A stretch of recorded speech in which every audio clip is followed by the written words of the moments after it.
राजनीति के रण में अब एक नया मोर्चा खुलने वाला है।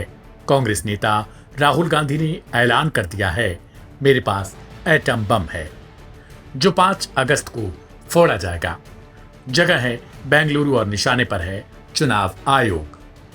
राहुल गांधी कोई मजाक नहीं कर रहे। उनका दावा है कि उन्होंने 6 महीने की मेहनत से ऐसा धमाका तैयार किया है जिससे देश की चुनावी राजनीति हिल सकती है। अब लोगों का कहना है कि कांग्रेस का खिलाड़ी खुलकर कह रहा है, इस बार सबूत लेकर आया हूं, किसी को नहीं छोड़ूंगा। संसद से लेकर सड़क तक राहुल की चालें धीरे धीरे तेज हो रही हैं और अब वो कह रहे हैं, तैयार रहो, 5 अगस्त को सच्चाई सामने आएगी। राहुल गांधी के दावे के मुताबिक कर्नाटक चुनाव में वोटर लिस्ट से छेड़छाड़ की गई। उनका आरोप है, जिन मतदाताओं की उम्र 40 से 45 साल के बीच है, उनके नाम अचानक बड़ी संख्या में जोड़ दिए गए, जबकि नए मतदाताओं की उम्र 18 से 20 साल की होनी चाहिए। राहुल गांधी के मुताबिक यह कोई सामान्य गलती नहीं, बल्कि सुनियोजित साजिश का हिस्सा है। उन्होंने कहा कि अब राजस्थान और मध्य प्रदेश जैसे राज्यों में कांग्रेस को सीट नहीं मिली तो सवाल उठना लाजिमी था।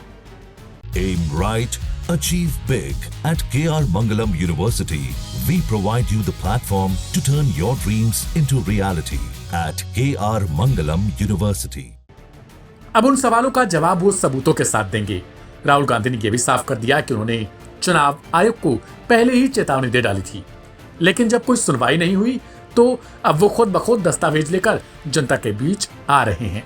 ऐसे में 5 अगस्त को बेंगलुरु का कांग्रेस कार्यालय बनेगा धमाके की जमीन, जहां राहुल चुनाव आयोग के खिलाफ सीधे सबूत पेश करने वाले हैं। इसके बाद फ्रीडम पार्क से चुनाव आयोग तक मार्च भी निकाला जाना तय है। विपक्ष लगातार SIR यानी स्पेशल इंटेंसिव रिवीजन का विरोध कर रहा है और संसद की कार्रवाई भी बार बार बाधित की जा रही।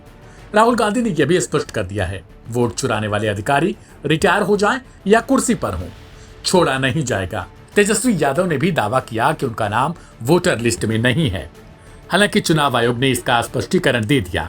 बावजूद इसके राहुल गांधी के बम ने विपक्ष को नया एजेंडा दे दिया है। अब सबकी निगाहें 5 अगस्त पर हैं, जब राहुल गांधी मैदान में अपनी फाइलों के साथ उतरेंगे और एक बार फिर से वही चैलेंज दोबारा शायद गिनाएंगे कि अब बचकर दिखाओ। वहीं दूसरी ओर चुनाव आयोग ने राहुल गांधी के सभी आरोपों को साफ तौर पर नकार दिया। चुनाव आयोग ने कहा कि धमकी देना उचित नहीं है। राहुल गांधी को कई बार पत्र लिखा गया और जवाब मांगा गया, लेकिन उन्होंने उसका रिप्लाई नहीं किया। आयोग खुद को निष्पक्ष कह रहा तो कांग्रेस आयोग को पक्षपाती करार दे रही। हालांकि ये कोई पहला मामला नहीं। इससे पहले विपक्ष में रहने के दौरान बीजेपी भी कुछ इसी तरीके के आरोप प्रत्यारोप करती थी, लेकिन सत्ता में आने के बाद सभी पार्टियों की आवाज ऐसे ही बदल जाया करती है। देखना दिलचस्प होगा कि राहुल गांधी क्या इस बार वाकई कोई ऐसा प्रूफ ले आते हैं जो चुनाव आयोग पर लगाए गए आरोपों की पुष्टि करे।